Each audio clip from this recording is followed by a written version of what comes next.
সালাম আলাইকুম। এবং বাবর সাহেব বলছিলেন যে কোনো নির্বাচনে আমরা যে এই যে নির্বাচন থেকে এসে মানে সরি জেল থেকে নির্বাচনে জিতে জেল থেকে এসে যে আবার সংসদে যাব মানে অ্যাবসার্ড, এবং এটাই বলে যে আল্লাহর মানে খেলা, বুঝছেন? মানে এবং এরকম অনেকে আছেন, 5 জন আমি শুনছি যে জেল থেকে এসে তারা এখন সংসদ সদস্য হচ্ছেন। তো ওই যে বললাম যে আল্লাহর বিচার হয়, আল্লাহ আপনি ভালো কাজ করবেন ভালোটার ফলও আল্লাহ আপনাকে দিবে, আপনি খারাপ কাজ করবেন সেটার প্রতিদানও আল্লাহ আপনাকে দিবে। কিন্তু আমরা মূর্খ অনেকেই বুঝি না, আবার শিক্ষিত লোকও অনেকে বুঝি না।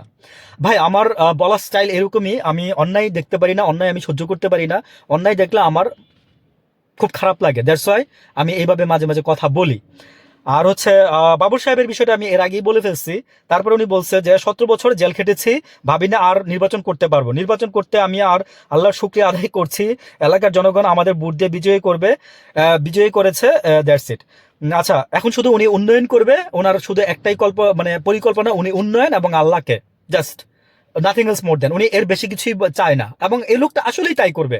আপনি দেখেন যে বাবর সাহেবকে দ্বারা কোনো দুর্নীতি হবে না। আমি বললাম তো যে বিএনপি তো সবাই খারাপ না, বিএনপি সবাই খারাপ, এক চাঁদাবাজি যদি এই জিনিসটা যদি আপনারা যদি ঠিক করতে পারতেন, জাস্ট চাঁদাবাজিটা যদি আপনারা কন্ট্রোলে নিয়ে আসতে পারেন, দেখবেন যে মানুষের মনে আপনারা 50% স্থান দখল করে নেবেন। বললাম কথাটা, যদি মানলে ভালো, না মানলে আরো ভালো। আচ্ছা, তো বাবর সাহেবের ব্যাপারে আমি এর আগেও একটা কথা বলছি, তারপরে আমি নাসিরুদ্দিন পিন্টুর কথা বলছি। কয়জন আপনারা বিএনপি নেতা নাসিরুদ্দিন পিন্টুর কথা বলছেন? নাসিরুদ্দিন পিন্টুকে স্লো পয়জন দিয়ে মারা হয়েছে, খালেদা জিয়াকে স্লো পয়জন দিয়ে মারা হয়েছে। হ্যাঁ, নাসিরুদ্দিন পিন্টুর বিচার চাইতে আসছিল এই যে কিছুদিন, মানে যখন পিলখানার হত্যার বিচার হয়, এতদিন আপনারা কই ছিলেন? এতদিন পারেন নাই নাসিরুদ্দিন পিন্টুরে বাঁচাইতে। নাসিরুদ্দিন পিন্টু একটা বাগা নেতা ছিল, আপনি জানেন। মানলাম তার চরিত্র খারাপ, হোয়াট এভার, দ্যাটস ইট। হ্যাঁ, আবার অনেকে বলে যে উনি 5 ওয়াক্ত নামাজ পড়তো। তো নাসিরুদ্দিন পিন্টুর আন্ডারে ছিল আপনার ইডেন কলেজ, যে ওই ওই ওই এলাকাগুলো, তখন নাসিরুদ্দিন পিন্টুকে নিয়ে অনেক ধরনের, ভাই নাসিরুদ্দিন পিন্টুকে তো ফাঁসানো হয়েছে পিলখানার হত্যাকাণ্ডের মামলায়, জানেন? নাসিরুদ্দিন পিন্টুকে এই মামলায় ফাঁসানো হয়েছে। মানে আমার আমার ভালো লাগে যে বাবরের মতো নাসিরুদ্দিন পিন্টু ছিল আর একটা সাহসী নেতা আপনাদের, কিন্তু আপনারা রক্ষা করতে পারেন নাই। বাবুর সাহেবও মারা যেত, আপনারা রক্ষা করতে পারেন নাই।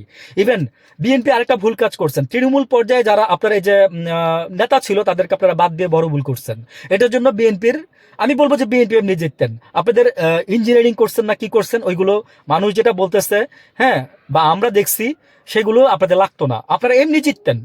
আওয়ামী লীগের জন্য আপনারা যাতে ক্ষমতায় আসেন, আপনাদের জন্য আমরা দোয়া করছি, ঠিক আছে? কিন্তু আপনারা যখন এই যে 1.5 বছরে যা করলেন, তারপর আমরা চাইছি যে জামাত ক্ষমতায় আসুক।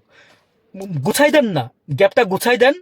মানে আমি বললাম না যে ভালোকে ভালো বলবো, খারাপকে খারাপ বলবো, সাদারে সাদা বলবো, কালোকে কালো বলবো, এটাই আমার মোরাল। ভালো থাকবেন সবাই, আসসালামু আলাইকুম।